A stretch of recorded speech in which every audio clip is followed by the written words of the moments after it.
Oke. Nah, mungkin langsung kita mulai aja. Nah, jadi ini CNS jujur banyak banget, jadi aku sebisa mungkin jelasin sebisaku. Jadi yang pertama kita anti psikotik dulu ya. Nah, jadi langsung nomor satu di sini, Tuan Sarwanto 32 tahun, skizofrenia dengan halusinasi auditori. Diberi obat haloperidol. Nah, pertama kita tuh harus breakdown dulu. Haloperidol ini dia tuh yang atipikal kah atau tipikal kah, generasi satu atau generasi dua gitu. Nah, sebenarnya kembangannya haloperidol ini dia tuh masuknya ke yang tipikal. Nah, tipikal itu berarti dia otomatis kayak kan generasi satu. Terus kayak apalagi ciri-cirinya kalau misalnya tipikal sama atau generasi satu. Nah, dia itu biasanya apa namanya? Kita lihat dari reseptornya dulu. Jadi dia itu biasanya reseptor, nih, dominan reseptor yang di eh kalau apa sih dopamin. Nah terus habis itu dia itu juga dominan di gejala positif dan dia itu juga ngaruh ke extrapiramidal syndrome. Nah sebenarnya kenapa sih dia itu kayak ngaruh ke em, apa namanya ngaruh ke extrapiramidal syndrome? Jadi, gini, kalau misalnya kalian ingat nggak teorinya psikosis, kayak misalnya skizofrenia gitu, itu kan ada teori serotonin, teori dopamin gitu. Nah, kalau misalnya di teori dopamin sendiri, aku bikin, eh, jadi kalau misalnya di teori dopamin sendiri, itu ada 4 jalur sebenarnya. Jadi ada mesolimbik, mesokorteks atau mesokortikal, terus ada nigrostriatal sama prolaktin gitu. Nah, jadi kayak apapun yang ngaruh ke salah satu dari jalur ini, itu akan ngaruh ke jalur yang lainnya. Nah, jadi kayak kerusakan di jalur mesolimbik gitu. Nah, dia itu akan mengalami psikosis. Nah, khusus kalau misalnya di mesolimbik, dia itu akan dominan eh gejala yang negatif. Kalau misalnya mesokorteks, itu gejala yang positif. Apa itu gejala negatif sama positif? Gejala negatif itu dia itu jadi skizo. Skizo itu kayak dia nggak bisa bedain kan, yang mana yang beneran, yang mana yang nggak beneran gitu. Jadi dia nggak bisa bedain imajinasinya dia sama yang real gitu. Nah, kalau gejalanya itu lebih ke positif, dia itu eh apa ya? Misalnya kayak anggap aja orang skizo ditambah dengan dia tuh kayak agresi, agitasi, cemas. Tapi kalau misalnya gejala negatif, dia itu kayak yang low, kayak depresi gitu gejalanya. Nah, terus kan ini ada mesokortikal ya, korteks. Korteks itu kan kita kayak pusat untuk kayak menentukan kayak membuat keputusan, informasi, berpikir kritis gitu kan. Nah, jadi yang orang-orang yang biasanya itu kena gejala positif, biasanya itu kognitifnya juga turun. Kognitif itu kayak apa ya? Kayak kemampuan berpikir, memecahkan masalah itu juga turun ke orang-orang yang skizo. Misalnya kayak skizo khusus gejala positif gitu. Nah, terus jalur-jalur yang ini tuh apa? Nigrostriatal, prolaktin gitu. Nah, kalau nigrostriatal dia tuh hubungannya itu ke gerakan. Jadi gerakan-gerakan halus gitu. Makanya kalau misalnya kenaknya di nigrostriatal, dia tuh ada gejala EPS atau extra pyramidal syndrome kayak orang Parkinson gitu jadi kayak tremor, kaku dan lain-lain gitu. Nah terus hubungannya sama ini apa? Kalau misalnya kayak obat antipsikotik yang tipikal atau generasi satu, dia itu dominannya itu untuk mengatasi gejala positif. Terus berarti dia itu kan di jalur yang mesokorteks gitu lah intinya. Nah terus, aku lupa tadi aku ngomong apa ya? Em, ya, sih itu dulu. Jadi pokoknya ya nyambung ke sini lah. Jadi pokoknya dia di jalur mesokorteks dan lain-lain.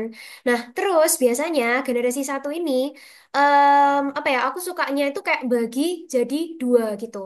Yang fenotiazin, kan ada fenotiazin. Fenotiazin contohnya kayak chlorpromazin gitu. Terus yang kelompok kedua itu kayak haloperidol dan lain-lain gitu. Dan sebenarnya yang paling sering dipakai itu cuma dua ini sih, kayak chlorpromazin sama haloperidol. Tapi meskipun mereka berdua ini di generasi satu, haloperidol ini sifatnya itu mirip sama generasi dua. Kenapa? Karena haloperidol itu minim efek samping.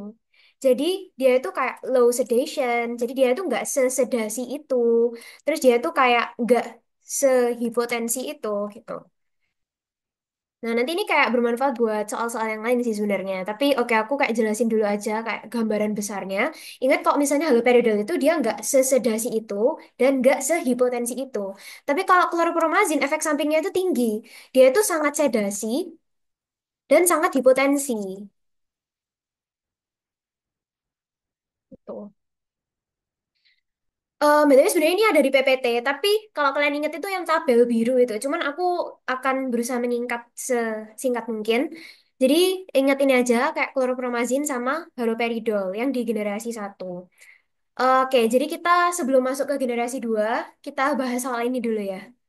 Oke, nah jadi di sini dia tuh pakainya haloperidol. Berarti dia kan generasi satu. Cuman dia nggak sesedasi itu, nggak sehipotensi itu, dan ke reseptor dopamin. Nah sebenarnya ini udah langsung kelihatan ya jawabannya. Afinitas kuat terhadap reseptor dopamin. Oke. Nah terus kita lihat lagi. Merupakan golongan antipsikosis atipikal. Salah ya. Karena kan dia yang tipikal generasi satu. Kedua, tidak menyebabkan sindrom ekstrapiramidal. Salah. Padahal dia itu dominan di sindrom ekstrapiramidal. TPS positif. Jadi dia sangat dominan. Karena kenapa? Karena dia nyerang ke jalur ini. Oke, ya gitu. Nah, terus habis itu mana lagi? Efek sedasi lebih kuat daripada klorpromazin. Salah. Klorpromazin itu yang paling kuat dibandingkan yang lainnya gitu. Kayak dia very high sedation dan yang terakhir memiliki efek samping hipotensi ortostatik yang kuat. Salah, ini punyanya klorpromazin sekali lagi. Kalau misalnya haloperidol itu dia low sedation and low hypotension. Jadi berarti kita jawabnya yang A. Itu ya. Oke. Nanti kalau misalnya along the way ada yang mau ditanyain, langsung aja. Lanjut dulu. Tuan Yoyo 40 tahun mengalami sindrom ekstrapiramidal. Ini ya. Oke, setelah pemberian klorpromazin, oke, masuk akal. Dia generasi satu, EPS-nya kuat. Maka dokter mengganti dengan clozapine. Clozapine ini generasi 2 atau atipikal sebagai antipsikosis. Namun, clozapine dapat menyebabkan efek samping di bawah ini. Nah, kita lihat satu-satu. Sebenarnya ini nggak ada di PPT. Ini apa ya? Bisa dibilang hafalan sih sebenarnya. Jadi kalau clozapine itu langsung ingat-ingat aja dia itu agranulositosis. Udah gitu. Kalau dijelasin nanti cukup panjang, jadi ingat aja clozapine agranulositosis. Lanjut, oke, skizofrenia. Skizofrenia, risperidon. Risperidon ini generasi 2 ya.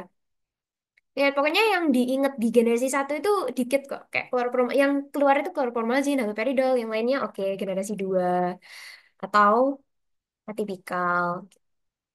Nah, selama minum obat 1 jam, Tuan Akil mengalami demam, bla bla bla, perubahan mental. Oke, jadi kita garis bawahi di sini kata kuncinya di demam, terus ya tangan darahnya nggak masalah sih. Perubahan mental, kaku, bla bla bla, mioglobinuria. Nah, mioglobin kan ada di di otot kan. Nah, berarti ada yang salah nih sama ototnya gitu. Nah, terus ia dibawa ke IRD dan diberi bromokriptin. Oke, bromokriptin itu apa? Bromokriptin itu anti D2. Hmm, anti atau antagonis ya sama aja. Antagonis D2 gitu ya. Bromokriptin antagonis D2. Tuan Akil, oh mungkin nggak tahu ya, tadi kayaknya udah dijelasin juga, kayaknya masuk di endokrin ya. Tuan Akil mengalami efek samping obat yang disebut, nah ini juga sebenarnya hafalan ya. Kalau misalnya kata kuncinya itu ada demam, terus habis itu ada perubahan mental, terus ada sesuatu yang wrong with ototnya, entah mioglobinnya positif atau kreatin kinesnya positif, pokoknya apapun yang kayak dari otot, terus dia harusnya di dalam sel otot, tapi dia pecah keluar di darah, itu berarti dia adalah neuroleptic malignant. Neuroleptic malignant syndrome. Nah, kalau ini beda lagi. Kalau tardive dyskinesia, distonia akut, akatisia. Nah, ini yang lainnya ini kayak gangguan gerak gitu. Semuanya ini di jalur nigrostriatal. Jadi ini kayak apa namanya? Kayak misalnya kena di nukleus caudatusnya atau kena di putamennya, pokoknya gitu. Sebenarnya bagian dari sindrom ekstrapiramidal, cuman beda jalur. Jadi, oke, cukup tahu ini aja. Antiemetik. Antiemetik yang dapat menyebabkan efek samping sindrom ekstrapiramidal. Oke, jadi kita lihat sindrom ekstrapiramidal itu dia kan di jalur nigrostriatal. Yang belum aku bilang tadi kan apa nigrostriatal itu kan di dopamin ya. Dia kan reseptor dopamin.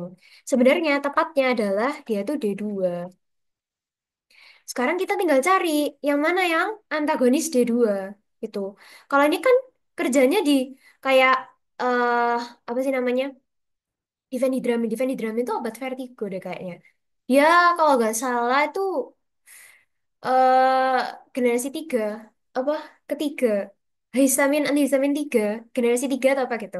Kalau ondansetron itu kan ini ya serotonin ya kayak ke reseptor serotonin. Dimenhidrinat juga sama kayak diphenhydramine. Nah, berarti yang metoclopramid ini sebenarnya yang beda sendiri. Dia itu antagonis D2. Oke. Nah, gitu. Jadi jawabannya yang metoclopramid. Oke. Lanjut. Di antara obat antipsikotik yang afinitasnya baik pada reseptor D2 tipe klasik pada pengobatan psikosis. Oke, nah berarti kita tinggal lihat. Ini kelihatan nggak sih yang paling beda sendiri? Ini satu, dua, tiga, empat. Ini generasi dua semua. Yang generasi satu cuman ini. Ya udah, D2 generasi satu. Oke, chlorpromazine. Ini yang lainnya atipikal semua. Lanjut, Bu Norma 43 tahun ini selama ini mendapat obat haloperidol. Nah, ini. Jadi suhunya meningkat, terus habis itu badannya kaku, terus habis itu kesadaran menurun, berarti ada perubahan mental kayak yang tadi, temperaturnya ini, terus habis itu ini kreatin kinasanya meningkat. Udah pokoknya kalau ada tiga tanda itu kayak suhunya naik, perubahan mental, sama ada sesuatu yang salah dengan ototnya, nah berarti itu neuroleptic malignant syndrome. Oke. Hmm. Oke, jadi sebenarnya ini selalu tertawa atau berbicara sendiri. Oke, ini gejala psikotik ya, psikotik. Terus para tunggalnya, putra tunggalnya meninggal 4 bulan yang lalu, tidak mau keluar rumah. Mm-mm. Oke, ini udah ada diagnosisnya. Obat mana yang tepat untuk mengatasi gejala positif dan gejala negatif? Nah, tadi itu uniknya adalah kalau misalnya generasi satu, dia itu dominan di gejala positif. Tapi kalau generasi 2 atau atipikal, dia itu bisa gejala positif dan gejala negatif. Sebenarnya dominannya emang gejala negatif, tapi dia bisa sedikit gejala positif gitu. Aku matchingin aja ya penjelasannya. Apa aja tadi? Oke, reseptornya EPS, reseptornya 5HT, aduh, atau serotonin. EPS negatif atau minimal itu. Nah, jadi kita bisa lihat kan di sini kalau misalnya kita harus cari yang apa? Kita harus cari yang generasi 2 gitu. Haloperidol generasi satu, chlorpromazine generasi satu. Terus habis itu yang ini apa ini? Yang lain-lain kok kayak nggak pernah dengar.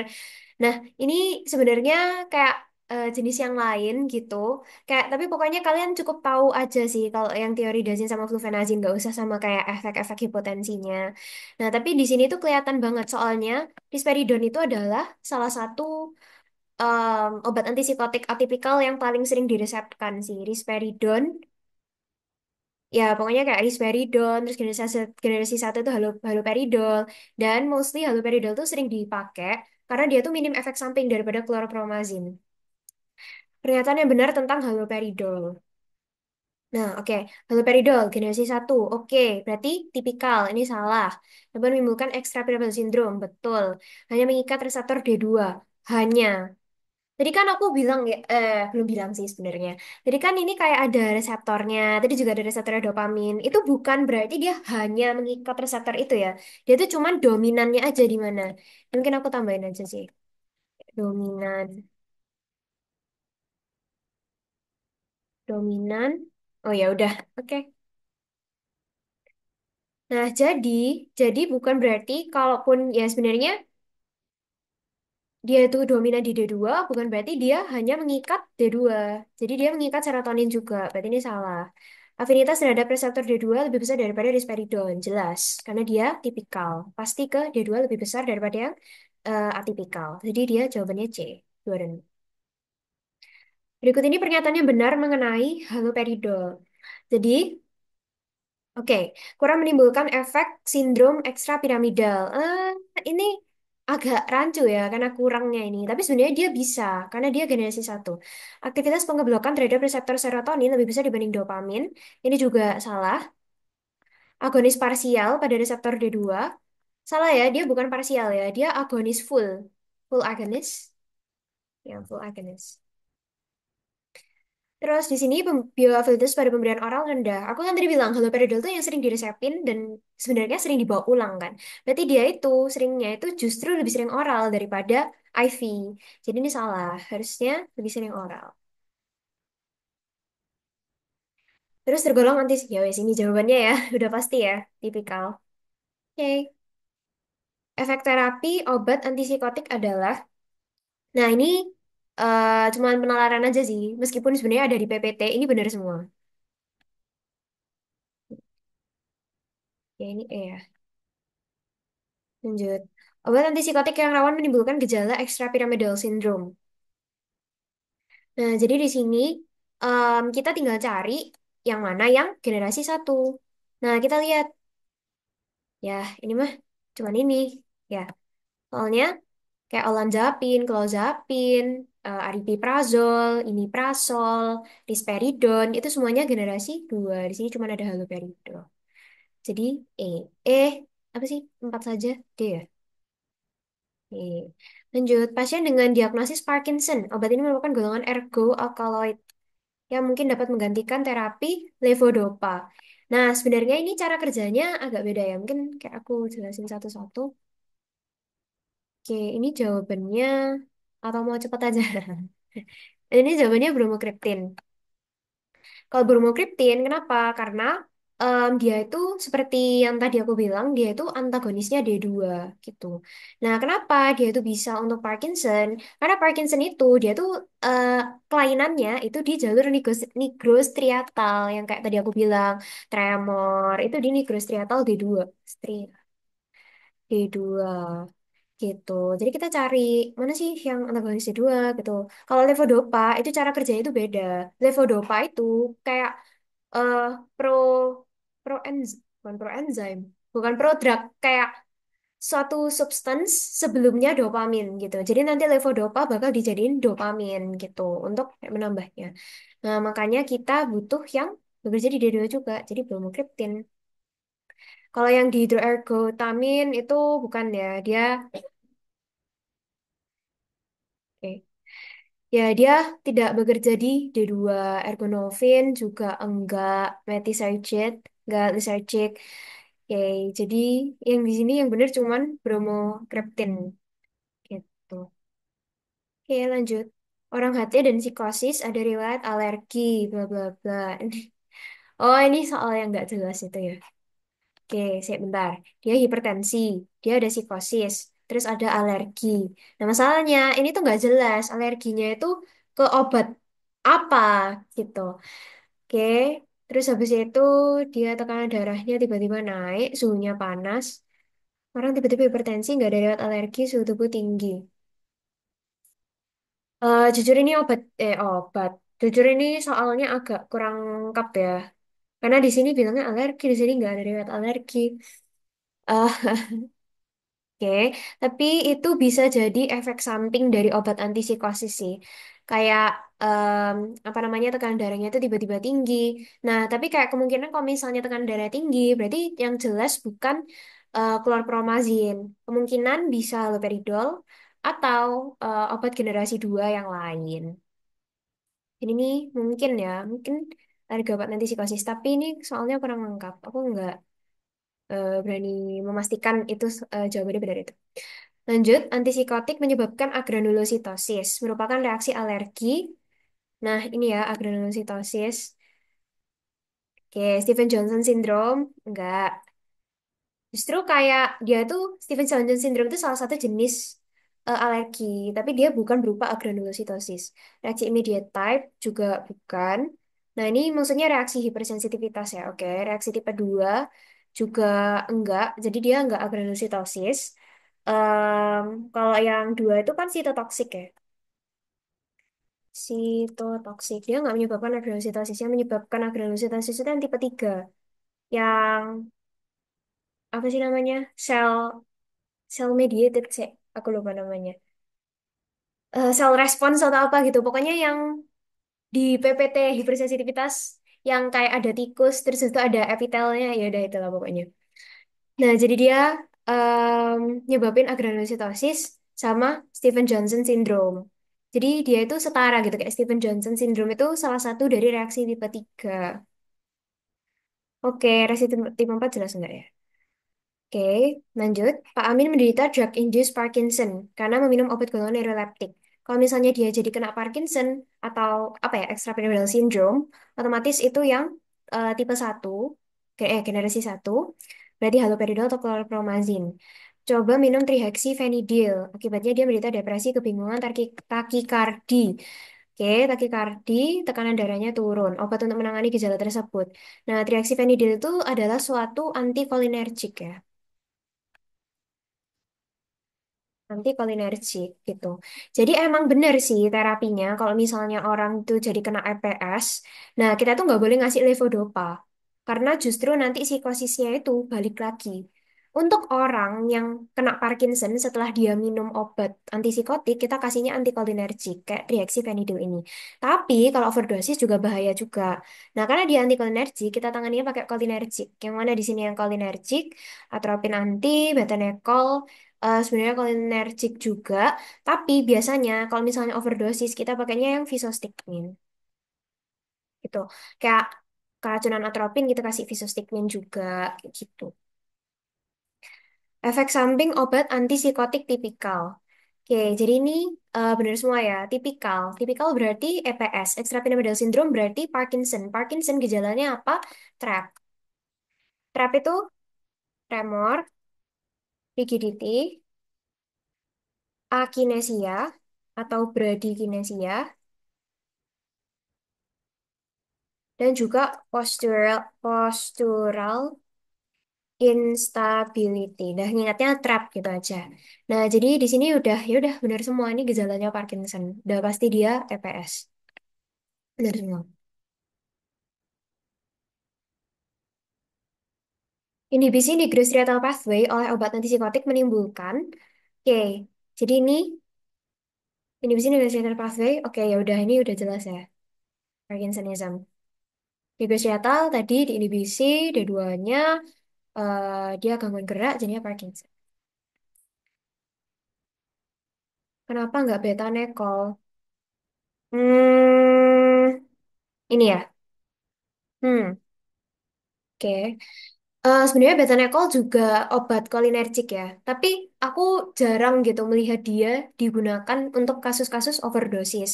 Dan kembali lagi, sebenarnya kan kayak fungsi utamanya betanekol itu kalau misalnya post operation, terus habis itu pasiennya nggak bisa itu kayak nggak bisa pipis gitu, kayak retensi urin atau nggak bisa defekasi gitu baru kita kasih betanekol jadi menurutku dia oke dia kolinergik tapi fungsinya itu lebih ke area itu gitu bukan ke mengatasi overdosis.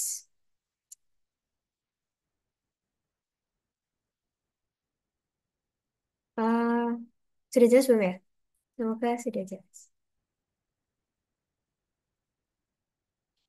Oke mungkin sebelum lanjut ada yang mau pastiin dulu buat antipsikotik. Oh ya masih banyak sih. Semangat. Apa tak cepetin aku agak cepet ya. Jadi ini sangat banyak model soalnya. Dan katanya 65% beda, jadi ya nggak tahu nanti yang keluar gimana. Kita bahas semuanya aja. Oke, lanjut dulu ya. Lanjut, obat-obat golongan opioid. Jadi opioid itu fungsi utamanya adalah sebagai analgesik. Utamanya kita, apa sih bedanya opioid sama NSAID? NSAID kita pakainya kalau misalnya nyerinya itu ringan ke sedang. Opioid kita pakai kalau nyerinya itu sedang ke berat. Dan untuk ketergantungan yang lebih tinggi di opioid, kemungkinan ketergantungan. Tapi opioid ini nggak ada anti nyerinya gitu. Nggak ada anti nyerinya, nggak ada anti inflamasinya. Oke, lanjut. Efek psikotomimetik. Obat golongan opioid diperantarai oleh reseptor, dia psikotomimetik. Nah, ini sebenarnya udah ada penjelasannya. Jadi mungkin nggak perlu aku jelasin lagi. Di sini jawabannya adalah yang apa? Itu. Intinya tuh sebenarnya kayak kalau mu depresi napas. Terus kalau misalnya delta dia hormon neurotransmitter release. Kalau misalnya alpha gamma enggak ya. Mekanisme kerja obat analgesik opioid. Nah, ini di PPT itu cuma digambar doang, nggak ditulis, tapi dijelasin sama dokternya. Jadi dia itu yang pertama, karena dia itu opioid, opioid itu anggapannya kayak dia itu meningkatkan inhibisi gitu. Meningkatkan inhibisi berarti dia menghambat yang mengeksitasi. Eksitasi utama itu adalah glutamat, inhibitor utama itu adalah eh, GABA. Jadi dia menghambat glutamat, oke benar, karena dia akhirnya inhibisi sinyal. Kalau misalnya nggak ada yang diantarkan, kan lama-lama kayak apa ya, kita jadi misalnya kayak ngantuk, terus kayak lemes gitu kan, karena kayak nggak ada rangsangannya, intinya gitu. Meningkatkan efflux kalium sehingga terjadi hiperpolarisasi. Hiperpolarisasi, kalau hiperpolarisasi, no signal berarti kayak inhibisi. Meningkatkan inhibisi serotonergic. Oke, ini langsung kelihatan ya, inhibisi ini benar. Meningkatkan influx kalsium. Ini salah ya, kalau misalnya meningkatkan influx kalsium justru akan meningkatkan penghantaran sinyal. Jadi yang benar ini adalah yang A. Lanjut. Berikut pernyataan yang benar mengenai metadon. Metadon ini adalah salah satu derivat opioid yang dia itu digunakan untuk ini. Ya, di sini ada jawabannya ya. Digunakan untuk terapi substitusi adiksi morfin. Kenapa? Jadi anggapannya kalau misalnya orang konsumsi morfin itu dia tuh ada sensitisasi kan. Intinya misalnya kita mengonsumsi dosis 10 miligram gitu. Terus pada konsumsi selanjutnya untuk efek yang sama kita nggak bisa dapat efek yang sama dengan hanya dosis 10 miligram. Kita harus naikin dosisnya untuk mendapat apa ya kayak pleasure yang sama gitu. Jadi kita naikin jadi 15 miligram dan seterusnya naik naik naik. Nah, metadon ini dia itu reaksi sensitisasinya itu lambat, lebih lambat. Jadi misalnya kalau opioid itu tiap konsumsi itu harus naik kayak 5 miligram, metadon itu cuma naik kayak setengah atau mungkin seperempat gitu. Jadi kayak lama gitu. Nah, dan fungsinya itu apa? Lama-lama dia tuh bisa lepas dari morfin. Kalau misalnya dia tuh digantikan dengan metadon. Nah, karena metadon ini lambat, lama-lama itu bisa dilepas, dikurangi, kurangi, kurangi kayak gitulah intinya. Ya, begitu. Nah, kalau derivat alkaloid semisintetik ini salah ya. Dia nggak semisintetik. Dan dia derivatnya dari opioid sebenarnya. Merupakan senyawa fenantren. Jujur ini aku kurang tahu. Tapi kayaknya bukan. Tidak menimbulkan efek samping konstipasi. Em, Seingatku dia itu di reseptor mu sih. Jadi harusnya dia tetap menimbulkan konstipasi. Oke, agonis parsial enggak, dia agonis full dari reseptor opioid. Full, full, full, full. Oke, jadi nanti kalau pilihannya diubah-ubah, kalian kayak tetap tahu. Metadon digunakan untuk terapi substitusi pada adiksi heroin karena, nah ini sama sih. Bentar. Ya, heroin kan salah satu jenis opioid ya, sama kayak inilah, kayak morfin, heroin. Merupakan mix agonis-antagonis, salah, dia agonis.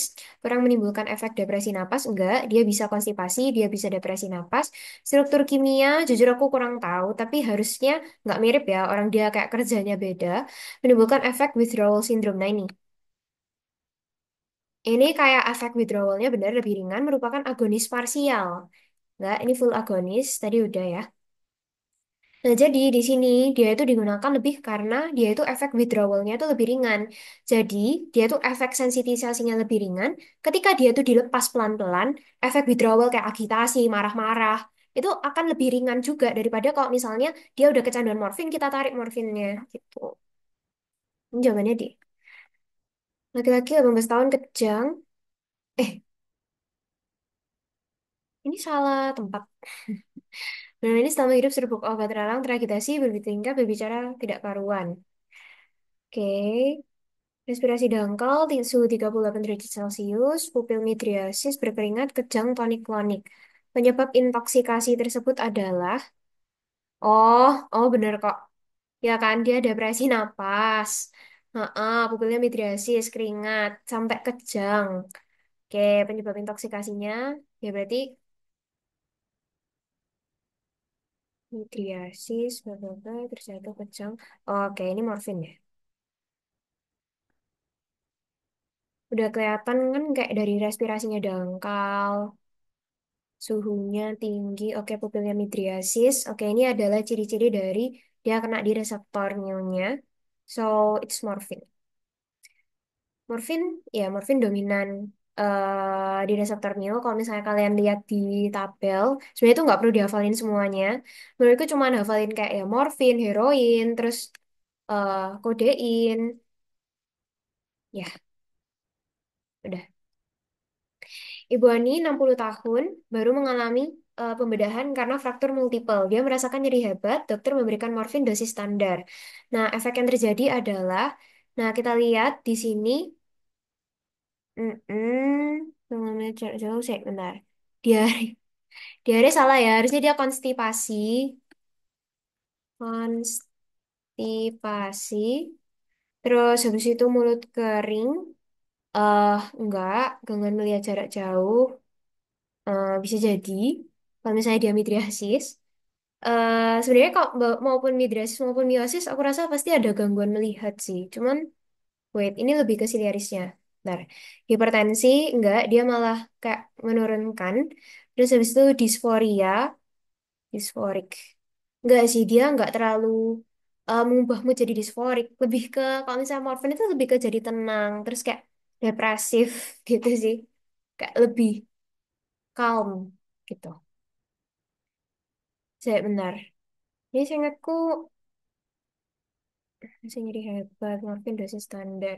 Saya ingatku ini, tapi saya bentar. Nanti aku mau cek lagi deh. Sebenarnya kalau dari sini, iya ini kan jawabannya morfin ya. Nah, jadi kalau misalnya di sini kita lihat dari gangguan melihat. Tapi wait, nanti aku pastiin. Lanjut, seorang laki-laki berusia 20 tahun dilarikan ke IRD, ditemukan tidak sadar, merupakan pecandu nafsa. Oke, tekanan darah 90 palpasi. Nah, kita lihat di sini ya, GCS-nya 234. Berarti dia itu, apa namanya, dia tuh udah yang kayak nggak sadarkan, kayak nggak sadarkan diri gitu loh.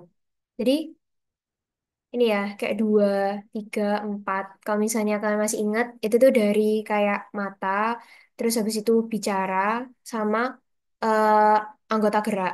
Kalau misalnya, gak usah, wes. Intinya gitu. Oke.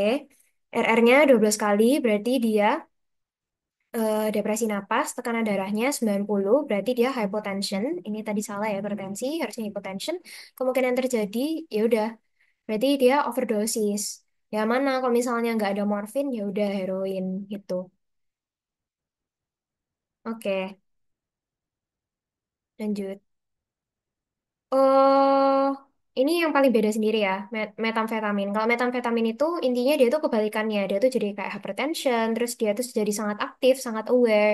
Pokoknya semuanya tuh meningkat, detak jantungnya meningkat kayak gitu. Yang benar tentang loperamid. Loperamid, oke, kita lihat harus dengan resep dokter. Enggak, justru loperamid itu dia adalah obat yang over the counter, OTC. Jadi kayak bisa diperjualbelikan dengan bebas. Karena dia itu efek adiksinya itu minimum. Jadi aman-aman aja sih. Terus habis itu penetrasi blood-brain barrier. eh enggak, justru dia itu kayak enggak sepenetrasi itu, makanya adiksinya minimum. Jadi enggak penetrasi. Makanya adiksinya minimum. Terus bisa menyebabkan ileus paralitik. Ini salah ya. Harusnya dia tuh untuk obatnya ileus paralitik, untuk obat ileus paralitik.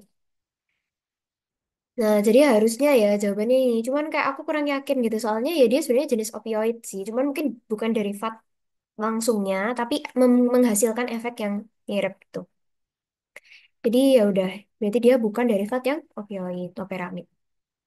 Oke, lanjut dari opioid. Nanti kalau misalnya ada yang tanyain langsung di chat aja atau langsung on, on mic boleh. Kita lanjut dulu di antidepresi. Jadi di sini ada Nyonya Dorby, 35 tahun, mengalami depresi dan diberi imipramin. Oke, efek tidak disebabkan oleh imipramin. Jadi imipramin itu dia itu ada dua efek sih intinya. Jadi dia itu ada efek eh anti muskarin sama anti alfa adrenergic. Nah, jadi kita lihat aja yang mana yang anti muskarin. Tuh, ini kan benar ya obstipasi. Oke, terus habis itu kita lihat glaukoma, iya, kalau misalnya anti muskarin, kelihatan kabur, bisa jadi. Terus habis itu retensi urin, iya. Nah, sebenarnya yang salah itu ini sih, karena harusnya dia itu midriasis, karena dia itu anti muskarin. Jadi harusnya dia kalau misalnya muskarin itu kan meiosis. Kalau antinya berarti dia kan midriasis. Makanya kenapa dia itu penglihatannya kabur dan lain sebagainya. Jadi dia jawabannya adalah yang meiosis. Oke, midriasis. Oke, lanjut. Ya Yesus sih 25 tahun depresi. Mempertahankan kadar amina di celah sinaps dengan menghambat uptake serotonin dan norepinefrin. Nah, jadi mungkin aku tulis dulu klasifikasinya obat depresi. Jadi dia itu ada SSRI. Wait. Jadi dia itu ada TCA, ada SSRI, ada SNRI, ada non-TCA, ada MAOI, dan ada miscellaneous. Oke. Nah, kalau yang ini tuh sebenarnya dia tuh ini kan monoamin oksidase inhibitor. Ini monoamin reuptake inhibitor. Monoamin reuptake. Baik banget. Bentar gini aja. Reuptake inhibitor. Kalau mau itu monoamin oxidase inhibitor. Dah, tiga ini aja untuk antidepresi. Nah, terus habis itu ini bedanya semuanya apa dari cara kerjanya. Jadi kalau misalnya TCA itu tricyclic antidepresan. Jadi dia itu kayak amitriptilin, imipramin, TCA, dia itu kerjanya di celah sinaps. Dan dia itu juga untuk membantu mereuptake monoamin. Monoaminnya itu apapun, entah dia berupa serotonin, dan dopamin, dan ya monoamin lainnya. Terus kalau SSRI, dia tuh selective serotonin reuptake inhibitor. Jadi dia itu khusus untuk serotonin aja. Tapi kalau ini, SNRI itu serotonin norepinefrin reuptake inhibitor. Jadi dia itu bisa serotonin dan norepinefrin. Kalau non TCA ya ya udah, yaitu eh jujur mekanismenya nggak jelas. Jujur aku kurang tahu. Tapi nanti yang penting tahu contohnya aja. Kalau mau itu monoamin oxidase inhibitor. Jadi monoamin oxidase inhibitor dia menghambat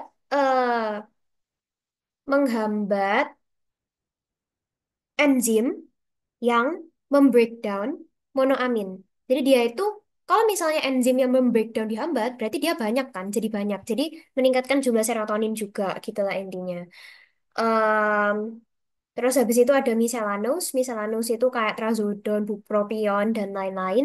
Dia itu ada apa ya, kayak fungsi yang lain yang dominan selain antidepresi. Misalnya kayak eh bu, bu, bu- tulisannya gimana sih? Bupropion ya. Bupropion itu seingatku ada, saya kan lupa. Di bawah ada soalnya deh. Ya udah nanti aja. Oke, bentar. Nah, lanjut dulu. Jadi kalau misalnya dia itu serotonin dan norepinefrin, kita butuh yang mana? Kita butuh yang SNRI kan. Nah, untuk SNRI sendiri itu ada apa aja? Nah, di sini ya kebetulan contohnya ada venlafaxine gitu. Nah, nanti di bawah ada lagi kok. Tapi nanti aja aku tunjukin. Ini kita tulis dulu. Kalau misalnya fluoxetine, dia itu SSRI. Terus trazodone itu yang misel. Terus paroxetine itu yang SSRI. Terus sertralin itu yang SSRI. Jadi kayak fluoxetine, paroxetine, fluvoxamine. Oh ya, tambah satu lagi ya SSRI. Fluvoxamine. Fluvoxamine. Oke. Jadi ini jawabnya yang venlafaxine. Tiga, setelah mengatasi depresi, obat golongan antidepresan juga dapat digunakan untuk Ini ya udahlah langsung aja bener semuanya. Kecemasan, jadi neuropati. Oh ini nih. Ini kayak kegunaannya bupropion. Dia itu kayak meningkatkan apa sih kayak meningkatkan sensitisasi terhadap komponen rokok. Jujur aku nggak tahu yang mana, tapi ya udah pokoknya dia tuh bisa digunakan untuk mengurangi kebiasaan merokok untuk bupropion. Mengatasi disforia sebelum menstruasi, ya ini juga. Oke, jadi jawabannya E. Obat antidepresan yang dapat menyebabkan krisis hipertensi. Nah ini, krisis hipertensi, tiramin. Ingat ya, kalau misalnya dia tuh bereaksi sama tiramin, dia pasti mau ini, monoamin oxidase inhibitor. Nah, contohnya itu kayak apa? Ya kayak, eh, bentar. Kalau misalnya soalnya diganti, misalnya kayak dia diberikan bersama, nah, makanan yang mengandung tiramin itu apa? Kayak red wine, anggur merah, keju, atau kayak olahan susu lainnya, itu rata-rata dia mengandung tiramin. Kayak yogurt, anggur merah gitu. Pokoknya yang difermentasi, itu biasanya dia mengandung tiramin. Jadi kalau kayak soalnya kayak gitu, biasanya mengarahnya itu ke MAOI. Berarti di sini apa? Phenelzine ya. Yang lainnya apa? Tadi apa? Sertralin, SSRI. Terus amitriptilin, dia TCA. Terus fluoxetine dari SSRI, sertralin SSRI, doxepin TCA juga. Jadi jawabannya yang phenelzine untuk MAOI gitu. Obat di bawah ini termasuk golongan SSRI. Tadi udah kan apa? Fluoxetine, sertralin. Ya. Terus yang lainnya apa? Nah, imipramin. Mungkin kalian cuma hafal imipraminnya gitu karena amitriptilin imipramin. Tapi imipramin kan udah jelas TCA. Kalau imipramin itu juga TCA. Lanjut, hal tersebut berikut ini adalah benar manifestasi dari overdosis obat antidepresi golongan TCA. Ini nggak usah aku jelasin dah kenapa. Udah pokoknya ini kayak efek sampingnya aja semuanya. Jadi kayak mulai ke nafasnya, depresi nafas, bradikardi, terus bisa ada kejang, terus koma karena menurunkan kesadaran, ada perubahan mental. Ya wes itu pokoknya gejala overdosis dari TCA. Ih,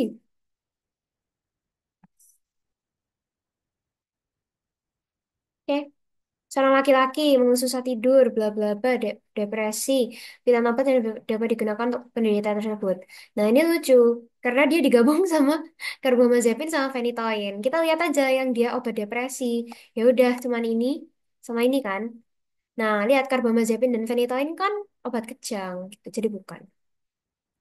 Nah ini sorry aku nggak ngambil langsung dari PPT ku, terus ternyata ada ini nggak kehapus. Nah kalau misalnya ada soal kayak gini, kita perlu tahu dulu dia tuh fungsinya masing-masing itu apa, klasifikasinya.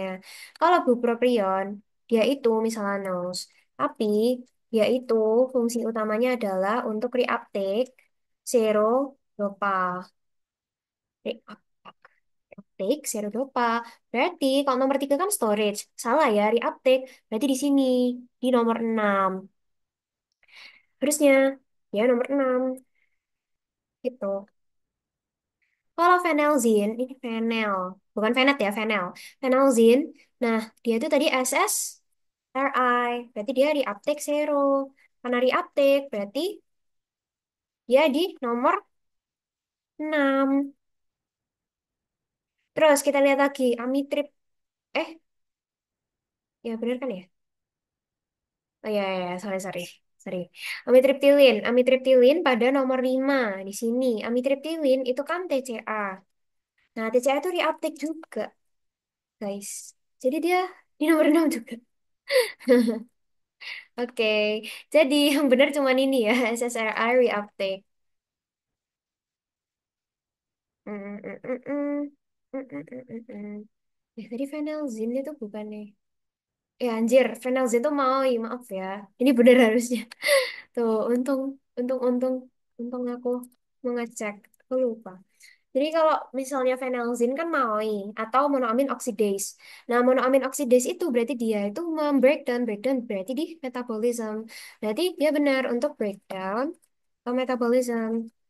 Jadi dia benar di nomor 4. Jadi jawabnya yang 2 dan 4 kayak gitu.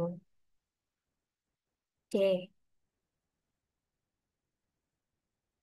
Oke. Berikut ini benar mengenai mekanisme kerja obat anti Parkinson. Nah, kita lihat di sini, ini agak asing ya nama-namanya. Jujur ini nggak ada sama sekali di PPT, jadi aku cari sendiri. Semoga besok nggak keluar banyak soal kayak gini, amin.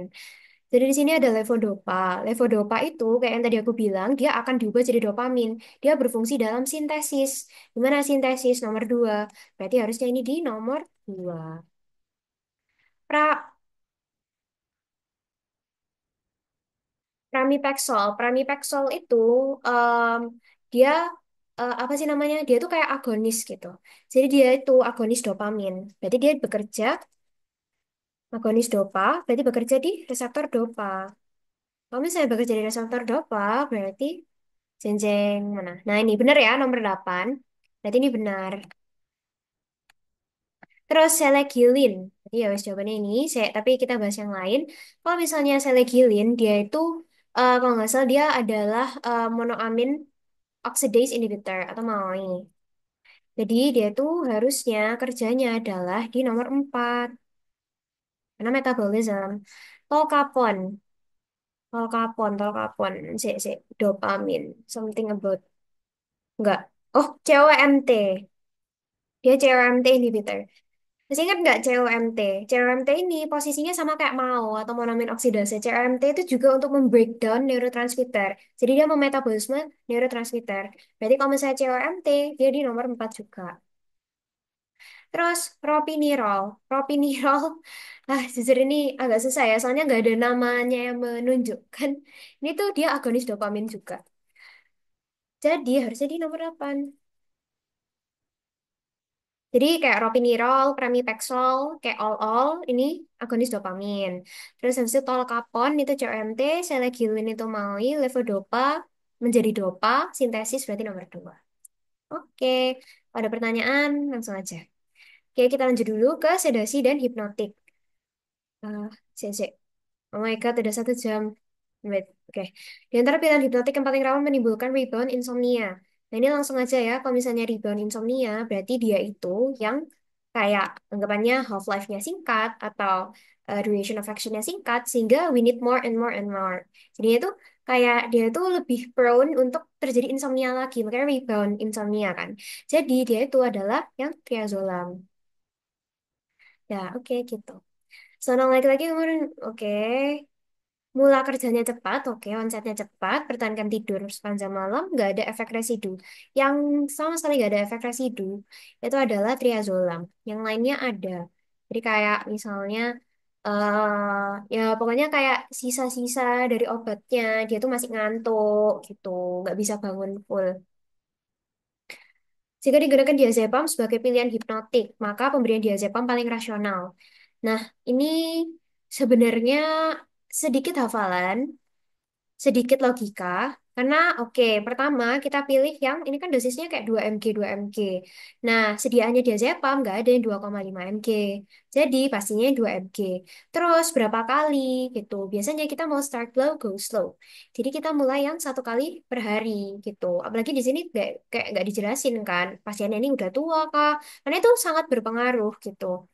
Kayak worst case ya udah kita mulai di yang dose yang paling rendah gitu. Biasanya ini dosis orang tua sih 2 mg 1 kali per hari. Terus ini kenapa enggak ya kayak ngapain gitu kita kasih fenotiazin. Fenotiazin contohnya yang klorpromazin, orang dia nggak ada skizonya, dia nggak ada psikotiknya ya nggak usah gitu. Ngapain kita kasih ini? Dia juga nggak depresi. Jadi kita nggak perlu melebih-lebihkan obat kayak gitu. Terus gimana kalau misalnya gunakan diazepam sebagai obat kejang gitu. Dosisnya beda lagi dan bukan oral, IV. Biasanya itu 5 sampai 10 mg IV. Permasuk IV kayak sekali sehari. Kayak ya biasanya kan orang status epileptikus epilepsi kan ya kita injeksikan aja terus kita tunggu perkembangannya baru injeksi lagi. Kalau misalnya nggak ada kejang ya nggak usah 5 sampai 10 mg IV untuk kejang. Kalau ditanyain. Semoga enggak. Oke, lanjut. Obat anestetik lokal bekerja mengeblok ini langsung aja dia voltage gated sodium channel ya. Karena pertama dia nggak ada ligand gated sodium channel. Terus kalau misalnya anestetik, kenapa dia malah mengeblok GABA? Harusnya dia meningkatkan GABA. Terus habis itu ya udahlah yang lain kayak nggak masuk akal. Ngapain kayak di kalsium? Kenapa nggak langsung di sodium? Ya, sodium jawabannya. Guna klinis tiopental. Tiopental tuh salah satu barbiturat ya. Nah, jadi guna klinisnya kita lihat dulu terapi gangguan bipolar. Oh my God. Lihat ini soalnya dari mana PPT nggak ada. Bipolar itu obat utamanya itu biasanya kayak lithium ya. Setauku tuh lithium. Aku lupa jujur obat yang lainnya. Tapi nggak pakai barbiturat kalau bipolar. Kayak ngapain orang orang mania, orang depresi, tambah kayak dia misalnya nggak yang agresi banget ya. Tapi kamu kasih tiopental yang bikin dia sampai kayak koma gitu. Itu kan ya agak nggak masuk akal ya. Jadi yang paling masuk akal kita pengen orang itu nggak sadar, kita pengen orang itu koma, anggapannya kayak koma lah. Itu ya anestesi gitu untuk barbiturat sendiri. Karena barbiturat itu dia efek sedasinya, salah, efek hipnotiknya sangat kuat. Sampai dia bisa paralysis. Oke, terapi gangguan konsentrasi pada attention deficit hyperactive.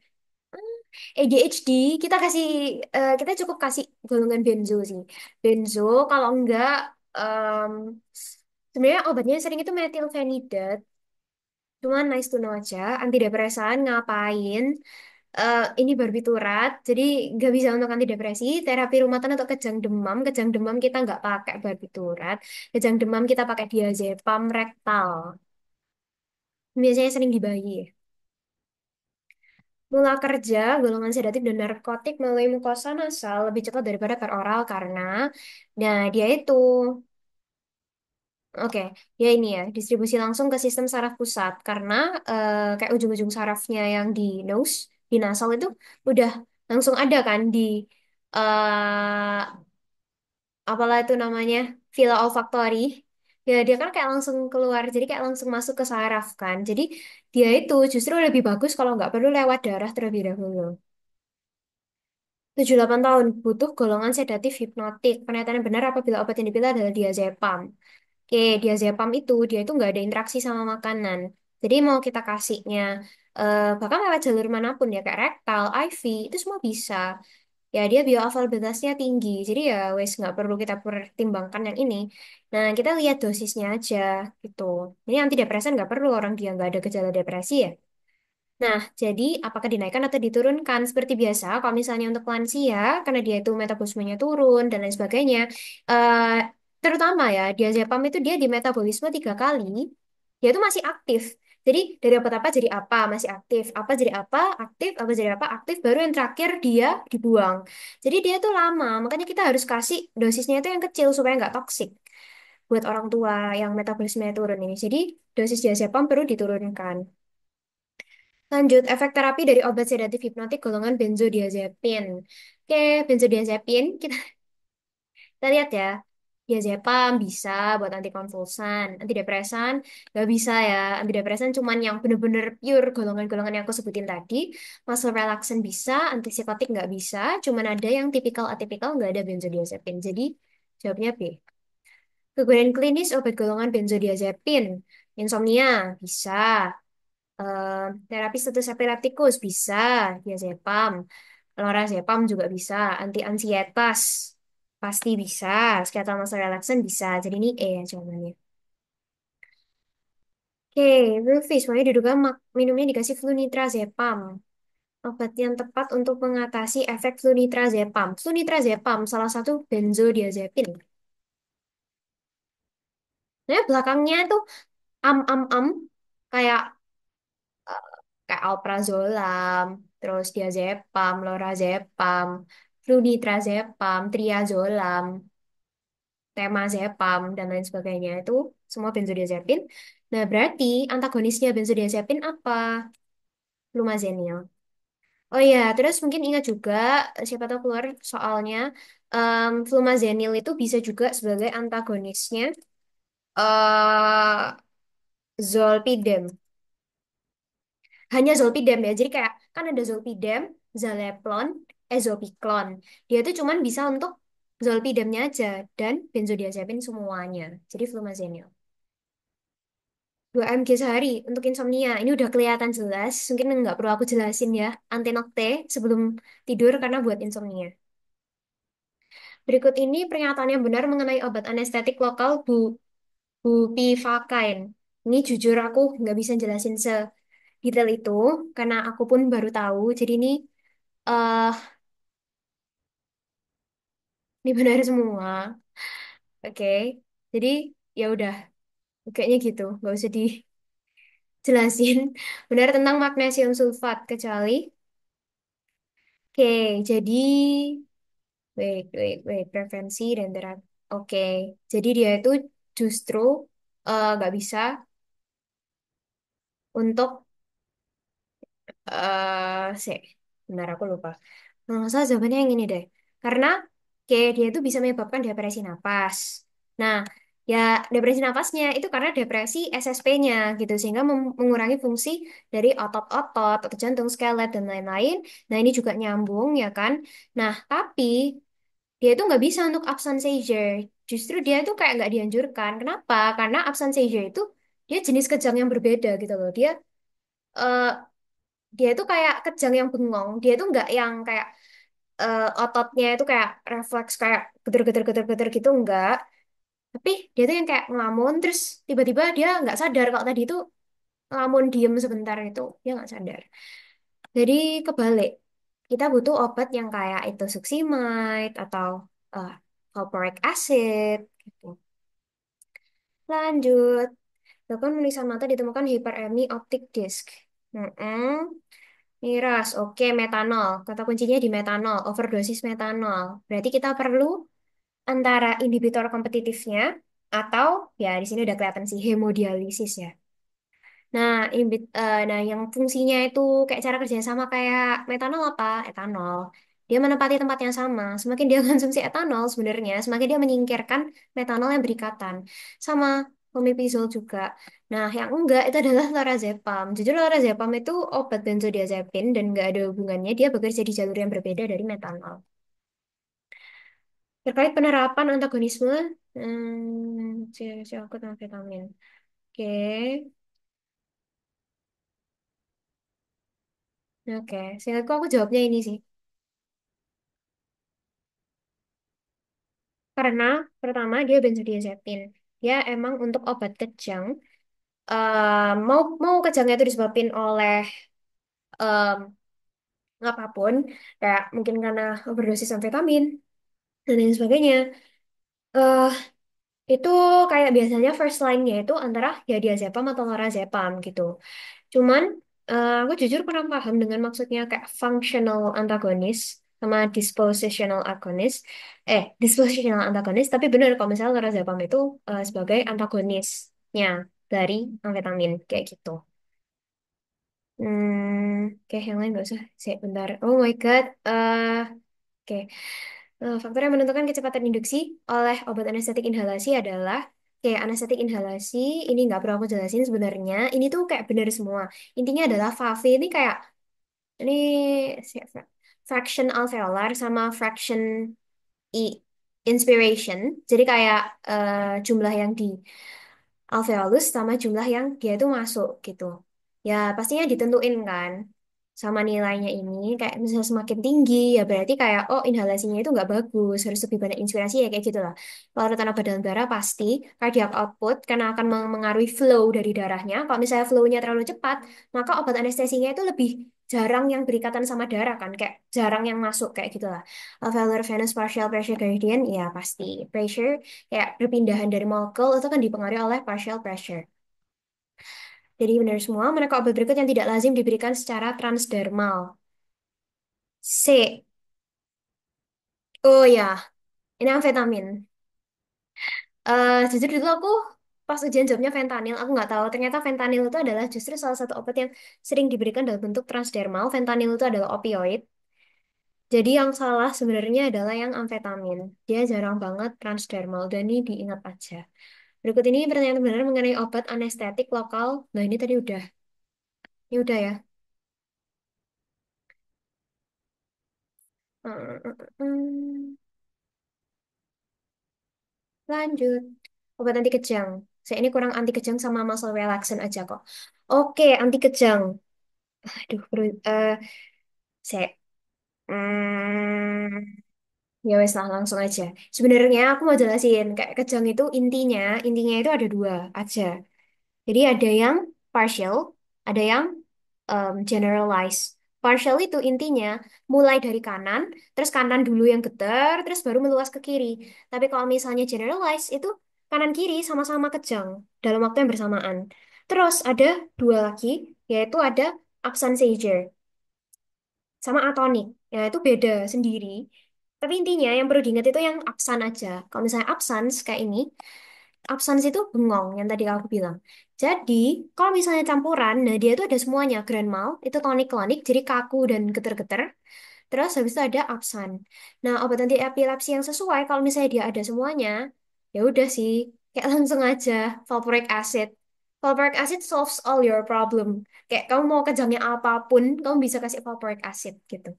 Tapi kalau misalnya absans aja, kita bisa sih kasih acetosuccinate atau tonic-clonic, kita bisa kasih carbamazepine aja gitu karena valproic acid lots of side effects. Ibu Siti, 29 tahun, penderita epilepsi, hamil 3 bulan, bla bla bla, mengenai perkembangan organogenesis. Oke, kita lihat satu-satu di sini. Sebenarnya, kalau misalnya yang kita lihat dari VPT, itu yang paling di highlight itu diazepam ya. Diazepam itu dia menembus blood-brain barrier, menembus blood placental barrier, metabolismenya lama, otomatis dia bersifat teratogenik. Terus valproic acid itu juga sebenarnya cara gampang ingatnya itu obat-obat yang dia itu berikatan lama dengan protein sih. Jadi kayak valproic acid, terus carbamazepine, diazepam, phenytoin juga. Jadi otomatis ini semua termasuk gitu. Lebih tepatnya kayak kalau misalnya pengen tahu phenytoin itu nyebabin eh, F FH. Oh ya, fetal hydrantoin syndrome gitu. Ya wis gitu lah intinya, teratogenik. Ini teratogenik, kalau di Jepang kok phenytoin yang fetal syndrome itu tadi gitu. Berikut ini adalah obat yang tepat untuk mengatasi status epileptikus. Tadi aku bilang ya epilepsi. Epilepsi apa? Diazepam, tapi yang IV. Yeay. Oke. Ditanya nggak ya? Sebenarnya tergantung sih. Kayak kalau misalnya masih 5 menit, 5 sampai 10 kita bisa pakai diazepam. Tapi kalau misalnya udah 10 sampai 30 udah langsung aja kasih phenytoin. Itu propofol, phenytoin yang lebih kuat. Itu kayak eh, second line-nya setelah diazepam. Kalau misalnya dia masih kejang setelah 10 menit. Lalu berikutnya ada efek samping penggunaan phenytoin. Nah, ini phenytoin juga banyak efek samping. Oke, Jadi udah ya teratogenik, fetal hydrantoin. Terus habis itu dia itu kayak ganggu metabolisme vitamin D. Jadi sebenarnya tinggal ini aja. Nah, kalau misalnya ini benar, otomatis ini sama ini benar sih. Ya, karena ada kayak pertumbuhan di giginya, di osteomalasianya. Ya. Obat anti epilepsi yang bekerja meningkatkan neurotransmisi inhibitorik. Nah, ini tuh kalian ingat nggak ada tabel yang dia tuh jelasin cara kerja kayak ada tipe 1, tipe 2, tipe 3, tipe 4 sama non-type di obat kejang. Kayak tipe 1 itu yang kayak menurunkan firing rate, terus hambat firing.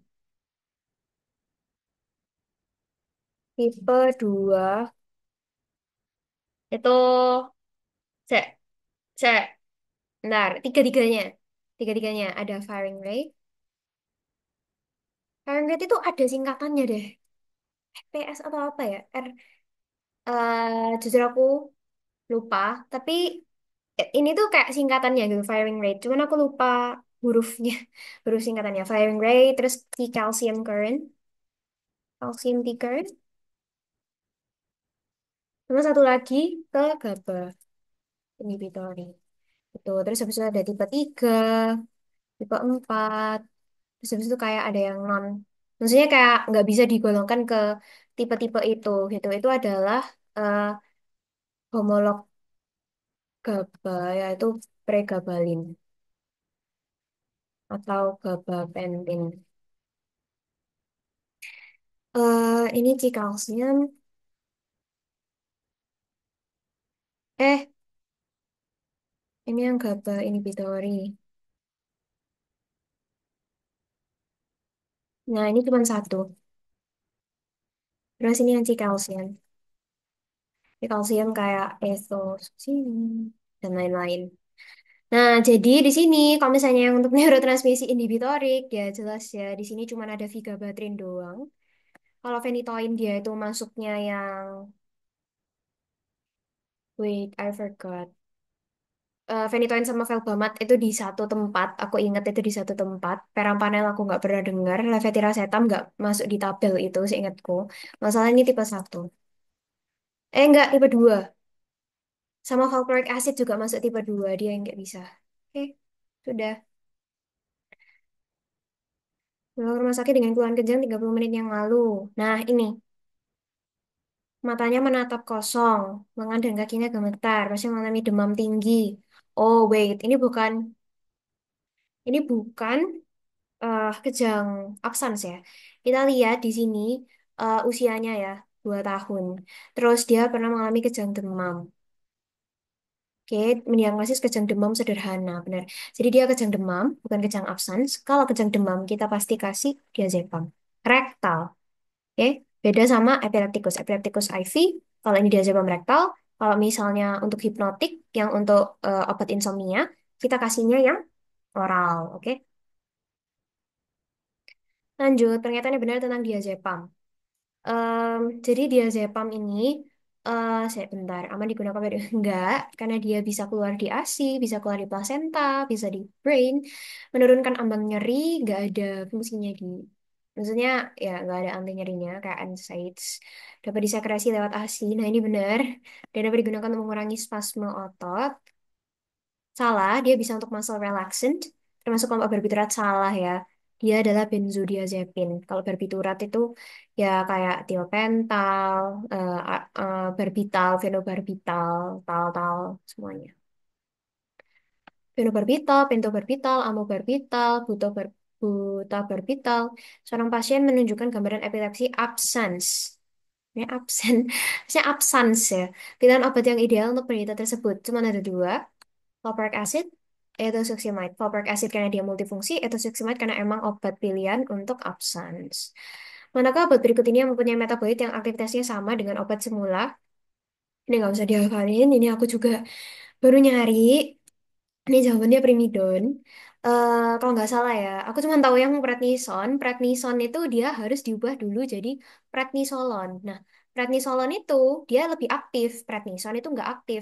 Sedangkan primidon mau diubah jadi apa metabolitnya, itu dia tuh tetap sama gitu. Jadi kayak dari aktif jadi aktif. Intinya gitu. Aktivitas metabolitnya sama itu gitu. Itu primidon. Berikut ini yang bukan indikasi klinis asam valproat. Hehehe. Oke, asam valproat itu bisa untuk kejang, status epilepticus, absence seizure, valproic acid. Em, Dia masih bisa untuk migrain, meskipun sebenarnya jarang dipakai sih. Tapi bisa ya, anticonvulsants kayak asam valproat, carbamazep itu bisa untuk profilaksis migrain, terutama yang dia itu mirip dengan TCA. Yang mirip TCA itu kayak carbamazepin dan lain-lain itu bisa untuk profilaksis migrain. Bipolar itu juga bisa. Oh iya, oh my God, selain lithium ada asam valproat. Terus yang salah itu sindrom ekstrapiramidal ya. Kalau sindrom ekstrapiramidal pilihannya itu antara dua. Mau kasih levodopa atau obat Parkinson yang lain, atau mau kasih antikolinergik. Tergantung dia lagi konsumsi antipsikotik apa enggak. Obat anti epilepsi yang memiliki ikatan protein yang kuat. Nah, ini. Nah, ini cuman yang di atas saja ya. Ya wes, ingat aja tiga ini. Nah, udah ingat aja asam valproat, phenytoin. Oke, mereka kan satu kelompok. Ditambah carbamazepin. Sebenarnya carbamazepin ini agak arguable karena dia itu tulisannya di PPT itu seingatku 70% gitu. Nah, aku nggak tahu ini termasuk tinggi atau kuat apa enggak. Tapi menurutku itu masih kuat sih kalau dibandingkan sama ya mungkin kayak di bawah 50%. Nah, kalau pregabalin itu enggak, dia enggak berikatan sama protein. Jadi ya, 1, 2, 3. Seorang laki-laki dibawa ke IRD karena kejang tonik-klonik, semua meningkat di atas normal, pupilnya midriasis, kejang tonik-klonik, karena intoksikasi apa? Nah, ingat kalau misalnya dia tuh semua meningkat di atas normal. Tadi aku bilang kayak detak jantungnya naik, respiratory rate naik, tekanan darah naik, hipertensi, suhunya naik. Nah, itu pasti yang amfetamin. Jujur dia tuh beda sendiri sama pil ekstasi ya. MDMA itu ekstasi. Sama seperti namanya, dia bikin excited, ekstasi. Ya kalau ya ini udah ditulis ini justru terus obat anti kejang. Oke, ini trazepam ini juga bisa obat kejang, bisa sedation. Sering mengalami penurunan kesadaran tiba-tiba, melihat banyak bintang. Nah, absence seizure. Nah, ini udah langsung ya. Itu succinate absence. Best drug untuk epileptic status tadi udah. Oh my God, harusnya bagus ini diazepam. Bayi 6 tahun. Nah, ini beda nih. Obat yang mencegah kambuhnya kejang. Jadi dia udah pernah kejang, terus dia kejang lagi. Kayak yang tadi, kita tetap bisa pakai diazepam rektal. Nah, terus ini kita lihat midazolam. Midazolam itu benzodiazepin, tapi nggak bisa. Karena dia itu untuk kasus yang kejang akut. Kalau misalnya dia itu recurrent, berarti kan itu kayak anggapannya kronis kan. Dia nggak bisa. Jadi dia cuman akut, kalau fenobarbital juga bisa. Cuman efeknya agak ini ya, bahaya ya untuk baby. Cuman karena ini pilihannya di sini, oke lah, gak apa-apa. Jadi dia 1 dan 3 gitu. Kalau magnesium sulfat, no. Oke, menurut keterangan berikut, bla bla bla. Oke, pernyataan yang benar terkait pemberian lorazepam. Kita ingat lorazepam itu benzodiazepin. Nah, mungkin kalau dari cara kerjanya ya, kayak kita lihat menginhibisi metabolisme. Obat-obat yang dia bekerja di metabolisme itu ada beberapa, kayak pregabalin. Terus kalau misalnya di reuptake ada tiagabin. Jadi menghambat tiagabin, menghambat metabolisme itu pregabalin. Menghambat reuptake itu tiagabin, terus menghambat meningkatkan GABA inhibitory itu vigabatrin. Terus kalau misalnya lorazepam, diazepam, benzodiazepin, dan barbiturat itu yang A. Ini adalah benzodiazepin semua dan barbiturat semua. Dia adalah allosteric modulator terhadap reseptor yang sama dengan toksikan. Jadi dia di reseptor GABA, GABA B deh seingatku. Karena kalau misalnya GABA A, jujur aku agak lupa. Baclofen, enggak, baclofen juga B. Oke, saya nanti kan bahas ya, muscle relaxant. Obat anti kejang dapat diberikan oleh, tadi aku udah berkali-kali mengulang, kalau misalnya kejang demam, kita pakai diazepam, dan yang urutannya rektal gitu. Ini biasanya baby ya yang kena. Dan kejang demam itu, nice to know aja, dia itu biasanya usia em, 5 bulan sampai 5 tahun. Jadi five roll, kayak 5 bulan sampai 5 tahun usianya. Kalau misalnya di luar itu bukan kejang demam, kita udah klasifikasikannya berdasarkan kejang dewasa, kayak kejang parsial kah atau kejang umum kah gitu. Lanjut terakhir, muscle relaxant. Yeay, dikit lagi. Muscle relaxant juga memiliki efek anti cemas. Oke. Ya, ini cuma satu ya, yang dia tuh multifungsi adalah diazepam. Kalau kalau kamu misalnya cemas dikasih botox, ya ya bisa jadi sih. Kayak misalnya, oke, never mind. Oke, jadi intinya jawabannya diazepam ya. Yang lainnya itu pure muscle relaxant. Indikasi neuromuscular blocker ini ada di PPT. Jadi pokoknya intinya ini jawabannya semuanya. Ya, nggak perlu dijelasin udah make sense kok ini. Kapan kita perlu memberikan neuromuscular blocker? Mekanisme kerja obat skeletal muscle relaxant. Oke, kita lihat dulu. Succinylcholine. Nah, ini lucu nih. Succinylcholine, dia itu muscle relaxant. Tapi, dia itu bukan antagonis. Justru, dia itu agonis. Tapi, dia itu berikatan terus. Dia itu nggak mau lepas-lepas. Otomatis kalau misalnya dia itu berikatan terus sama reseptornya, nggak mau lepas-lepas, akhirnya lama-lama itu nggak ada kontraksi gitu loh ujung-ujungnya karena kayak channelnya buka terus bocor terus akhirnya nggak ada pergantian kayak plus minus yang jadi apa ya, bikin dia untuk kontraksi gitu loh. Makanya dia ya itu jadinya muscle relaxant. Terus tizanidin agonis reseptor A2. Oke. Sebenarnya ini benar, tapi kita bahas yang lain dulu. Toksin botulinum meningkatkan eksositasi, salah. Dia menurunkan. Oke. Itu adalah cara kerjanya. Jadi dia itu akan menghambat protein-protein yang menarik vesikelnya keluar. Kalau protein yang menarik vesikelnya keluar itu dihambat, vesikelnya nggak bisa keluar, nggak bisa eksositosis. Baclofen, allosteric modulator. Nah, ini salah ya. Baclofen, B, GABA B. Diazepam menyebabkan penutupan. Nah, ini salah ya. Diazepam, dia itu kan allosteric GABA. Berarti dia pengennya inhibisi. Kalau pengen inhibisi, harusnya kanal kloride-nya itu dibuka, bukan ditutup. Jadi biar dia itu lebih negatif di dalam. Kalau negatif di dalam, hiperpolarisasi. No signal. eh Pembukaan. Jadi ya udah, dari eliminasi aja yang benar tizanidin. Oke, udah selesai untuk saraf dan ternyata udah 1 jam setengah. Ada pertanyaan dulu? Saya aku stop sharing dulu.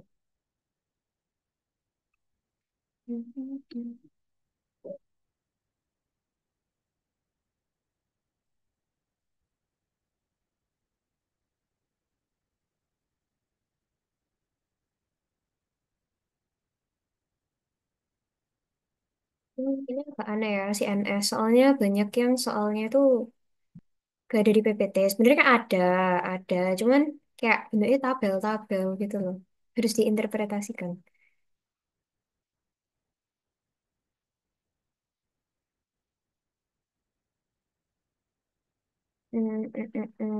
Jujur kita masih ada 2 topik lagi. Jadi kalau misalnya kalian capek ya gak apa-apa sih. Maksudnya aku kirim pembahasannya aja ke grup juga nggak apa-apa. Terserah bebas mau gimana.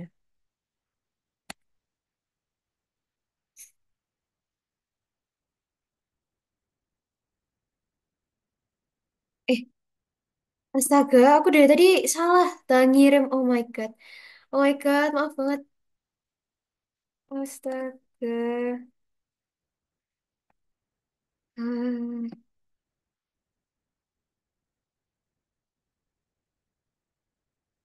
astaga, maaf banget. Dari tadi nggak kekirim.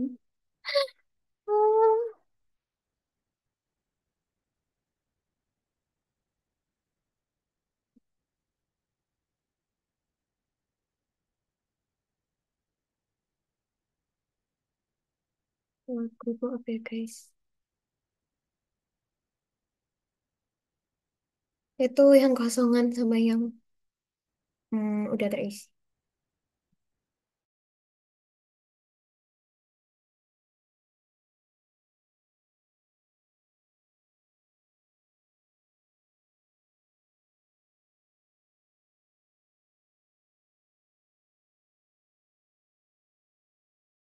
Isi bentar ya.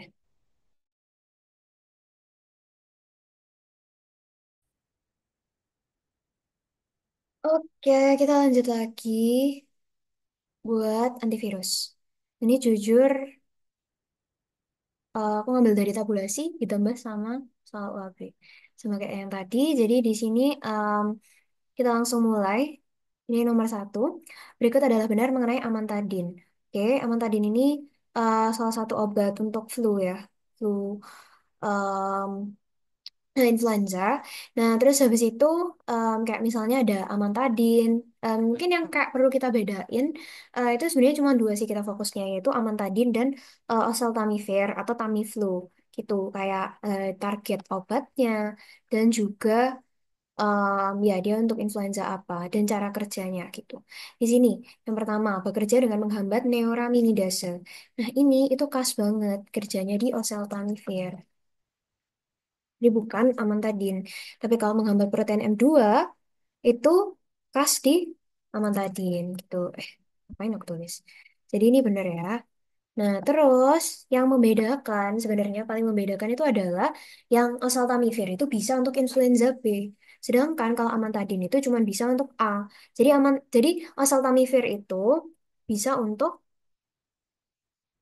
untuk influenza A, B, bisa untuk swine flu, bisa untuk apa sih satunya? Ya, pokoknya kayak flu burung itu ya juga bisa gitu. Obatnya utamanya kita pakai oseltamivir. Kalau flu biasa kita pakainya amantadin gitu. Jadi jawabannya 2 dan 4. Oke, lanjut. Seorang wanita berusia 76 tahun yang sehat mengalami ruam di sisi dan punggungnya 5 hari yang lalu. Dia sekarang menggambarkan rasa sakit yang cukup maksudnya cukup parah di daerah tersebut. Dokter mencurigai infeksi herpes zoster. Nah, kalau misalnya herpes, berarti antivirus yang paling tepat, ya udah kita kayak eliminasi aja yang lainnya, kayak ritonavir, enggak, itu kan dia kayak PI atau protease inhibitor. Terus habis itu kayak oseltamivir itu untuk flu, kan? Flu, Indinavir. Jujur ini semua PI ya. Indinavir ini kayak nama-nama yang jarang kalian dengar. Oke, ini PI, ini PI. So, yang paling cocok buat herpes itu adalah acyclovir. Kalau misalnya gak ada ya kayak ganciclovir, kayak gitu. Berikut adalah yang benar mengenai oseltamivir. Oh ya, tambahan lagi, kalau misalnya PI itu dia tuh benar-benar pilihan terakhir. Jadi kalau misalnya yang lainnya nggak bisa, baru dia dipakai. Lanjut. Berikut adalah benar mengenai oseltamivir. Jadi tadi udah sebenarnya. Jadi menghambat neuraminidase, terus habis itu mengatasi influenza, menghambat protease salah ya. Justru kalau misalnya protease dia protease inhibitor dong. Protease inhibitor yang tadi PI itu. Iya. Nah, kalau misalnya SARS-CoV, dia nggak bisa pakai oseltamivir, dia harus pakai eh ra, ran, rande, ra, aku lupa, depannya R, rande, mivir atau apa ya? Aku lupa. Tapi pokoknya depannya R, terus belakangnya vir, terus kalau misalnya dia itu bisa untuk SARS-CoV-2, untuk SARS biasa, dan juga bisa untuk MERS-CoV, bisa untuk semuanya. Oke, begitu. Jadi ini yang benar 1 dan 3 ya. Saya nanti coba tak cari lagi. Duh, lupa deh. Oke, lanjut. Pasien laki-laki 35 tahun dengan HIV positif dan bergejala. Memiliki jumlah, oke. Jadi empatnya turun, sudah jelas. Viral RNA load 5.000 kopi per mili. Oke, viral RNA-nya ada, naik. Protein melibatkan 3 regimen. Ada zidovudin, hidanosin, dan ritonavir. Mekanisme ritonavir. Where is it? Nah ini. Jeng, jeng, langsung aja ya. Ritonavir, Iktinavir, Indinavir, yang namanya aneh-aneh dan nggak pernah didengar, itu protease inhibitor. Jadi dia menghambat protease HIV. Oke. Menghambat DNA polymerase yang diharapkan. Enggak ya. Ini kayak NRTI gitu. Oke, efek samping yang dapat ditimbulkan obat antiretrovirus hidovudin. Nah, ini jujur aku nggak tahu penjelasan mekanismenya gimana. Tapi kalau misalnya mengikuti yang di PPT itu anemia sama neutropenia. Pokoknya ingat aja anemia, neutropenia itu zidovudin. Kalau trombositopenia, nah berarti dia itu kayak masalahnya itu apa ya? Hanya bisa terjadi kalau misalnya dia itu benar-benar yang eh, nyerang continuously ke bone marrow-nya. Contohnya kayak ganciclovir, ganciclovir. Terus tulisannya salah ya. Ganci, ya wes lah ganci Clovir pokoknya. Ganci Clovir, terus ada satu lagi, jujur aku lupa. Nanti aja insomnia. Seingatku nggak ada efek samping tertulis insomnia di obat-obat antivirus. Oke, lanjut. Seorang wanita 45 tahun ke rumah sakit swasta dengan keluhan mual, muntah, nyeri perut, dan keadaan umum lemah. Dokter mendiagnosa wanita tersebut menderita hepatitis C dan merencanakan pemberian interferon. Interferon sebagai antivirus hepatitis bekerja dengan cara, oke, jadi interferon itu,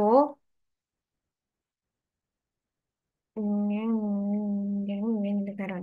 Oke, jadi dia itu menghambat transkripsi sebenarnya, terutama terutama di transkripsi. Nah, jujur aku agak bingung sih. Translasi itu sebenarnya bisa. Cuman di PPT itu, di sini tuh lebih ke hubungan, eh, ketika interferon itu digabung sama, eh aduh, apa lagi itu sebetulnya. Ini tuh kalau misalnya dia tuh kombinasi sama obat lain itu. Jadi aku, bentar, aku belum memastikan apakah itu tuh efeknya dari interferonnya atau efek dari obat satunya. Tapi yang jelas karena dia menghambat transkripsi, otomatis dia itu menghambat sintesis protein. Tapi kalau misalnya pematangan virus baru, itu enggak ya, karena dia itu, eh, interferon itu enggak bekerja di assembly. Oke. Mm. Dia itu bekerja di, apa namanya, kayak sintesis proteinnya gitu, di RNA-nya.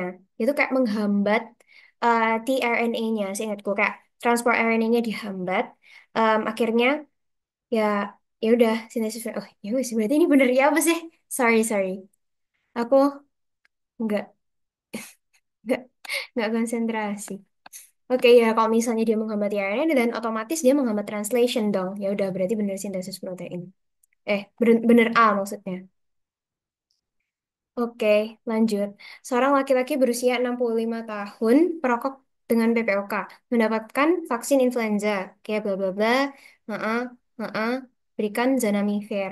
Nah, jujur ini nggak ada di PPT, Zanamivir. Jadi, aku nyari sendiri.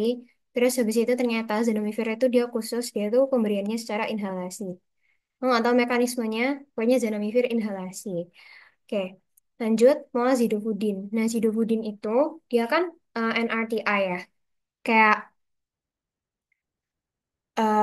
apa namanya, reverse nuclease reverse transcriptase inhibitor NRTI. Nah, jadi dia tuh sebenarnya menghambat di, reverse transkriptasenya, tapi di sini nggak ada pilihannya ya. Jadi ditulis saja menghambat reverse transkriptase. Hmm. Tapi sebenarnya ya, kalau misalnya benar-benar nggak ada pilihan, nggak salah sih sebenarnya DNA polymerase. Karena sebenarnya kan, apa ya, ya DNA polymerase itu dibutuhkan juga untuk, em, pembuatan komponen virusnya. Cuman lebih tepat lagi kalau misalnya ada jawaban yang, reverse transcriptase. Karena apa sih reverse transcriptase? Itu tuh dia membuat RNA dari DNA gitu. Jadi sebenarnya lebih tepat kalau, ya wes intinya reverse transcriptase. Nyonya Wangi 30 tahun. Oke, 30 tahun, hamil 7 bulan, positif mengidap HIV. Hasil pemeriksaan ciri 410 profilaksis agar bayi tidak tertular virus HIV, diberikan anti HIV golongan NRTI. Oke, jadi ya udahlah kita hafalin aja kalau misalnya NRTI ya wes Zidovudin gitu. Ya, yang paling sering pakai emang Zidovudin. Terus kita lihat aja yang lainnya, kayak efavirenz dan nevirapin, ini NNRTI. NNRTI. NNRTI. Kalau misalnya ditanyain, em, NNRTI mana yang lebih aman untuk ibu hamil? Nah, itu berarti kita jawabnya yang, efavirenz. Jujur, efavirenz itu aman untuk banyak kalangan. Dia itu aman untuk, TB, kayak karena nggak bereaksi dengan rifampin seperti nevirapin. Jadi dia itu bisa untuk pasien TB, bisa untuk ibu hamil, bisa untuk orang yang punya penyakit hepar, kayak gagal gagal hepar. Karena dia itu, ya apa ya, kayak metabolisme obat ini itu tidak dipengaruhi oleh hepar, sedangkan nevirapin itu untuk metabolismenya dia tuh butuh enzim hepar gitu. Jadi kayak ya udah, kalau misalnya dia ada TB atau dia ibu hamil atau dia gagal hepar, tapi TB yang mengonsumsi obat ya. Kalau misalnya dia itu TB yang nggak mengonsumsi obat ya, ya udah nggak apa-apa kan, yang kita lihat drug interaction-nya. Jadi TB yang konsumsi terutama rifampin. Oke, lanjut. A patient was diagnosed with CMV infection and given an antiviral drug. Prodrug requires viral enzyme, in its metabolism, poor absorption in GIT, and causes neutropenia. The drug is, oh ini ternyata benar tulisannya, hahaha. Jadi dia itu prodrug. eh Sebenarnya dari semua yang di sini kita eliminasi dulu. Aciclovir itu bukan prodrug, dia adalah drug. Famciclovir itu bukan drug, tapi valaciclovir iya, dia adalah prodrug, ganciclovir prodrug, cidofovir bukan. Nah, sekarang kita tinggal lihat mana yang dia itu ya dia butuh viral enzyme bla bla bla menyebabkan neutropenia. Nah, si valaci itu dia nggak ada efek ke bone marrow. Yang ada efek ke bone marrow adalah gansi, kayak yang tadi ya. Jadi em, kalau misalnya zidofudin, dia itu lebih ke ya udah neutropenianya aja. Terus zidofudin itu juga bukan prodrug gitu. Dan dia tuh nyebabin anemia juga. Tapi kalau misalnya dia benar-benar nyerang kayak neutropenia, trombositopenia, dan lain-lainnya, penia, dia nyerang ke bone marrow, itu ganciclovir. Oke. Mm, mm, mm, mm. Mm. Duh, wait. Ini apa deh soalnya? Oh, ini pernyataannya benar. Oh, ini salah, guys. Ini jadi satu ya, ini nomor 10. Pernyataan yang benar adalah, kita lihat dulu, acyclovir 200 mg. 200 mg, terus habis itu dia 4 dd, pulveres 1. Nomor 20 gitu ya. Nah, jadi di sini itu, kalau misalnya dia itu jumlahnya 20, terus habis itu dia itu sehari 4 kali, ya udah dibagi aja 20 bagi 4, 5 hari. Berarti dia emang ditetapkan untuk habis dalam 5 hari. Terus 10 mg sekali minum. Salah ya, karena di sini itu 200 mg sebenarnya harusnya ya. Di sini itu kalau pulveres biasanya itu ada DTD.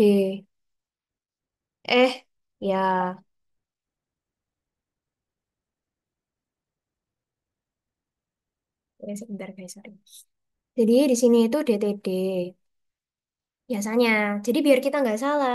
Sebenarnya ini ya nggak salah juga 10 mg sekali minum. Karena kalau misalnya nggak ada DTD-nya, ya benar 200 mg ini dikira sama apotekernya dibagi kan. Jadi 200 mg kebagi 20 jadinya 10 gitu. Nah, aku nggak tahu ini tuh yang salah yang nge-compile emang nggak ada DTD-nya atau emang soalnya kayak gini. Kalau soalnya kayak gini, ya ini benar. Tapi kalau ini ada DTD-nya, ini salah. Tiap minum tetap 200 mg. Bukan karena resep racikan ya, tapi karena DTD-nya sebenarnya.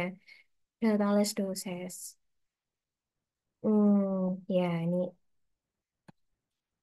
aku kasih tulisan aja. Kalau ada DTD, ini salah. Harusnya tetap 200 mg tiap minum. Untuk mengobati varicella, oke, true. Kayak varicella zoster, herpes, dan sejenisnya, kayak misalnya cytomegalovirus. eh Itu semuanya pakai jenis obat yang sama, acyclovir, dan lain-lain. Remedium kardinal merupakan antivirus golongan NRTI. Nah, remedium kardinal. Oke, obat utama. Ini artinya kardinal itu adalah obat utama. Kalau misalnya adjuvan, remedium ini artinya obat utama. Kalau misalnya obat tambahan atau penunjang, itu adalah remedium adjuvan. Merupakan antivirus golongan NRTI. Jujur enggak sih. Jujur di sini bahkan enggak ada remedium acuannya. Cuman ada glucose. Oke. So, ya ini nggak bisa ditentukan lebih tepatnya, tapi salah juga sih. Dia bukan golongan NRTI. Bahkan dia bukan golongan untuk retrovirus. Dia untuk herpes. Tuh, lanjut. Wanita 28 tahun datang ke poliklinik dengan keluhan nyeri di kemaluan. Pada pemeriksaan didapatkan vesikel bergerombol pada vulva vaginalis. Diagnosis penyakit tersebut adalah herpes simplex. Obat yang digunakan adalah, ya udah kita nggak usah baca ininya ya, kita langsung aja acyclovir gitu. Karena kita lihat zidofudin NRTI, ribavirin, ya wes ini anti influenza, terus habis itu aman tadi influenza juga, indinavir, protease inhibitor dibuat untuk retrovirus juga. The virus ya HIV ya. Obat anti HIV yang tidak bisa dipakai untuk anti hepatitis. Wait a minute. Berapa? Oke. Obat anti HIV yang tidak bisa dipakai untuk anti hepatitis. Tidak bisa dipakai untuk anti hepatitis. Berarti dia itu, aku bingung. Tidak bisa dipakai anti hepatitis. Anti hepatitis. Obat yang kita pakai untuk orang yang hepatitis. Tenofovir, adefovir. Oh enggak. Ini bukan obat. Ini saya tak tulis dulu. Adefovir itu untuk herpes. Tenofovir, Lamivudin, Ribavirin, Ribavirin. Mm, mm, mm, mm, mm, mm. Sidofudin, Sidofudin ya benar sih ini yang tadi. Ya ini ya ini benar sih. Lamivudin, no.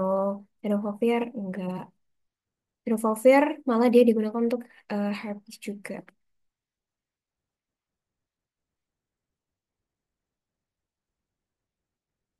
Mungkin enggak, ya udah Sidofudin jawabnya. Ini apa chat? Rabavirin bukannya influenza. Eh, atau mau kita cek aja. Tapi Rabavirin influenza sih, bukan obat anti HIV. Tapi dia bisa untuk. Oh, aku baru inget soal ini. Ini yang aku mikir lama lagi. Sek. Oke, bentar, skip dulu. Ini dulu kita selesaikan yang gampang-gampang dulu. Oh, aku paham maksudnya. Yang dia itu dual dual function. Oke, oke. Kasus ibu hamil kena flu burung, broad spectrum antivirus yang cocok digunakan adalah ya wes ini oseltamivir ya. Dia mintanya broad spectrum. Dia mintanya khusus flu burung, swine flu, flu burung, influenza A, influenza B. Kita tetap pakai oseltamivir. Ini, oh my God, ini buat COVID-19. Remdesivir. Oke, ini ya remdesivir yang untuk COVID-19, ini untuk influenza A aja. Oke, Favipiravir, Favipiravir. Itu kalau nggak salah ada di PPT di slide yang amantadin di bawah, paling bawah. Sama, kayak D. Oke. Nih, cek ada yang komen. Tapi Lamivudin sama Sidofudin sama nggak sih? Iya, sama. Makanya. Hmm. Kita cek aja ya guys. Ini seingatku itu nggak ada di, ini kayak ada di deskripsi setiap obatnya gitu loh. Ya bentar, wait. Aku mau share PPT.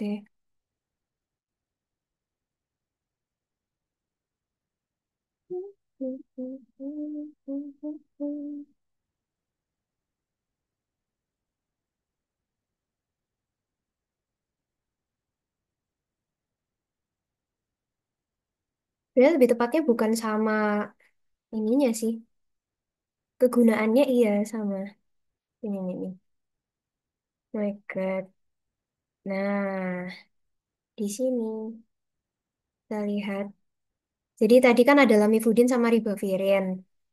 Itu kayak eh, apa namanya? Dia itu sebagai em, anti HIV yang bisa juga untuk anti hepatitis. Nah, di sini ada Adefovir juga.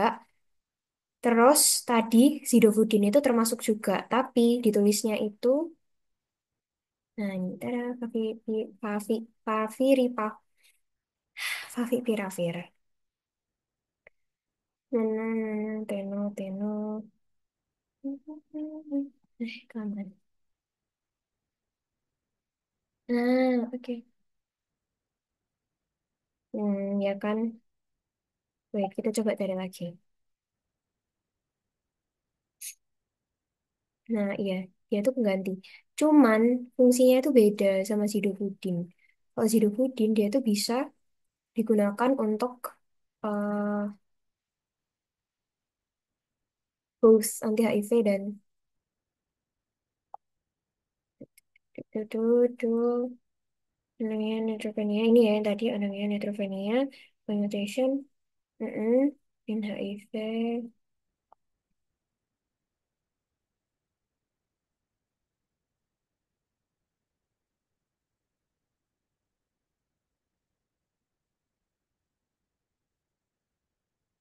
Hmm, oh wait, ini ada guys tenofovir. Berarti yang beda itu zidofudin yang nggak bisa. Kalau misalnya sesuai PPT ini. Jadi di sini nggak tertulis ya. Zidofudin pure anti HIV aja. Oke,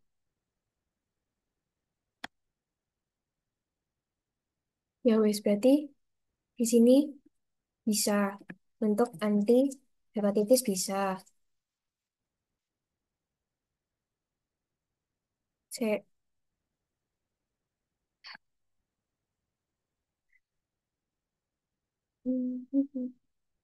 Ini bisa anti hepatitis. Ya wes ini semuanya bisa sebagai anti hepatitis meskipun untuk hepatitis yang berbeda-beda. Tapi intinya yang zidofudin itu dia kayak nggak bisa. Oke. Pure anti HIV aja. Jadi maksudnya itu dia itu yang cuman HIV doang, nggak bisa untuk anti hepatitis. Ribavirin bisa kombinasi, lamivudin bisa kombinasi, tenofovir ternyata bisa yang tadi di slide selanjutnya ternyata ya lamivudin, defovir, tenofovir. Nah yang nggak ada itu cuman, nah yang nggak bisa itu cuman zidofudin. Oke,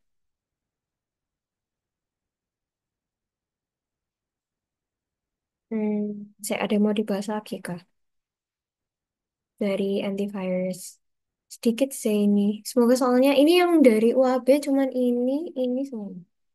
Tapi nggak tahu, mungkin ada yang nggak kecatat juga.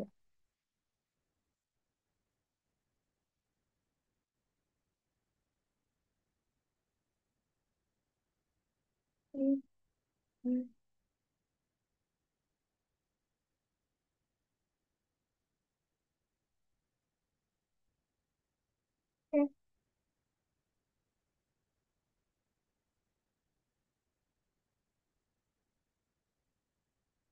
oke. Aku stop share dulu.